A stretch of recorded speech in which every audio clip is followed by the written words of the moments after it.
Hello viewers, I am A. Hasina BV, Assistant Professor, Computer Science and Engineering Department, Rohini College of Engineering and Technology. This video presentation is for the subject Database Management Systems, and now we can see one topic from the third unit, that is Save Points and Isolation Level. And we can see the objectives of this topic: to understand the use of save points and to identify the transaction isolation levels. Now let us see about save points. Before knowing about the save points, let us discuss the operations like commit and rollback operations. First one is commit. If everything is in order with all statements within a single transaction, all changes are recorded together in the database is called committed. That is, commit is used to permanently update the changes to the database. The commit command saves all the transactions to the database since the last commit or rollback command. So the syntax is just commit. Now let us see one example. Let us consider one database table student having the fields like roll number, name, address, phone and age. Now we are going to apply one query, that is, we would like to delete the records from the table which have the age value equal to 20, and then we can apply the commit to the database. So the query will be delete from student where age equal to 20. After that we are applying commit. So the output will be the two rows from the table would be deleted and the select statement would like. So in the output table, two records were deleted, those records having the age value 20. And as a result of the commit, the updations will be permanently reflected to the database. Permanently it will be updated to the database. Next one is rollback. If any error occurs with any of the SQL grouped statements, all changes needed to be aborted. The process of reversing changes is called rollback. This command can only be used to undo the transactions since the last commit or rollback command was issued. The syntax of the rollback is simply rollback. For example, we are going to do it with one example. Again, we can see the same table. So we are going to delete those records from the table which have the age value equal to 20, and then we are going to roll back the changes in the database. So the initial table is like this, and we are applying the query delete from student where age equal to 20, then we are applying rollback. So the output will be like this.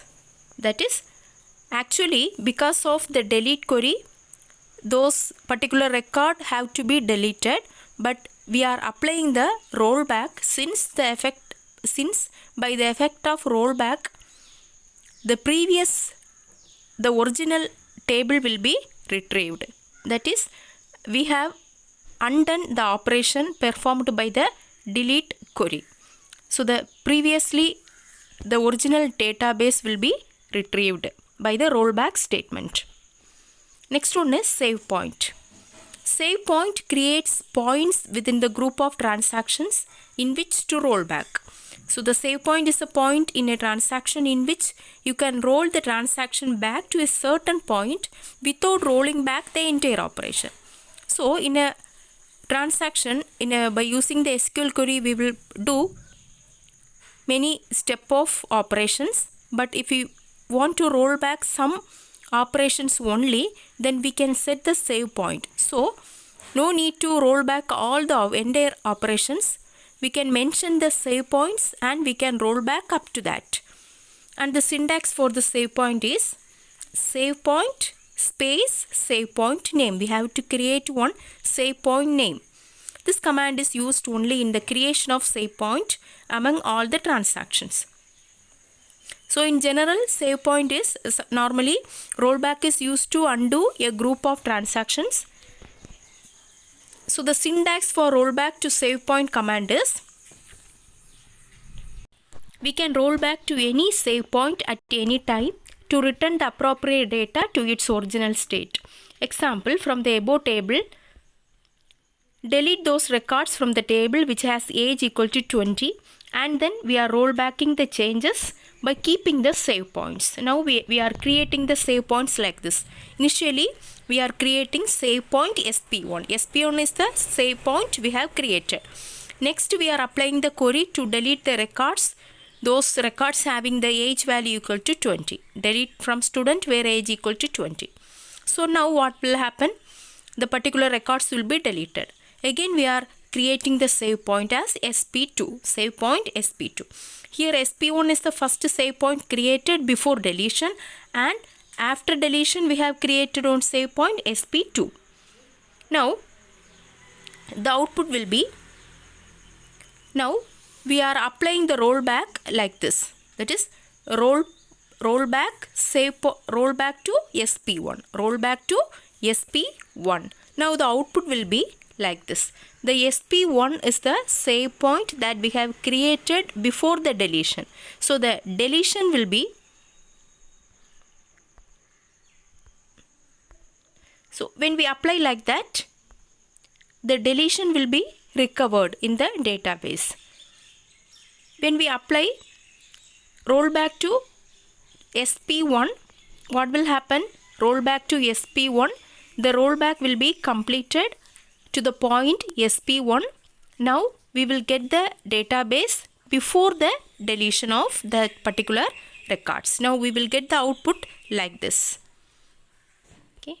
So after SP1, the output will be like this. After SP1 means after deleting the records, the output will be like this. So after applying the rollback to the save point SP1, now the deletion operation will be rollback and we will get the previous database, actually the original database, like this.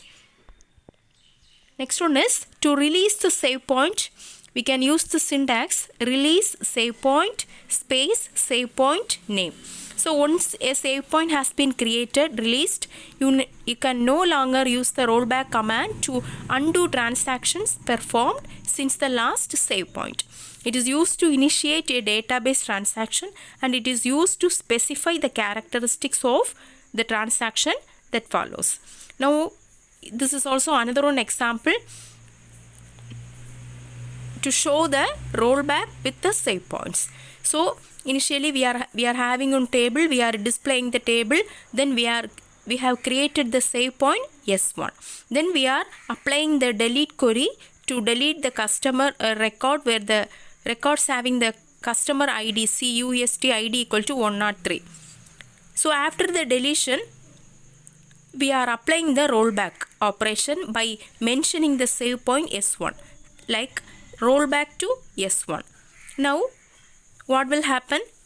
So after rollback, S1 means it is the save point created before the deletion. So we will get the original table before the deletion of the database. Now let us see about the isolation level. Isolation level, it is the degree of interference. It is a mechanism which is used to isolate each transaction in a multi-user environment. And another some terms are there, dirty reads. Dirty reads is the situation occurs when transaction reads data that has not been committed. Non-repeatable read means this is the situation occurs when a transaction reads the same query multiple times and results are not the same each time. Next, another one problem is there, phantoms. This situation occurs when a row of data matches the first time but does not match the next time or the subsequent times.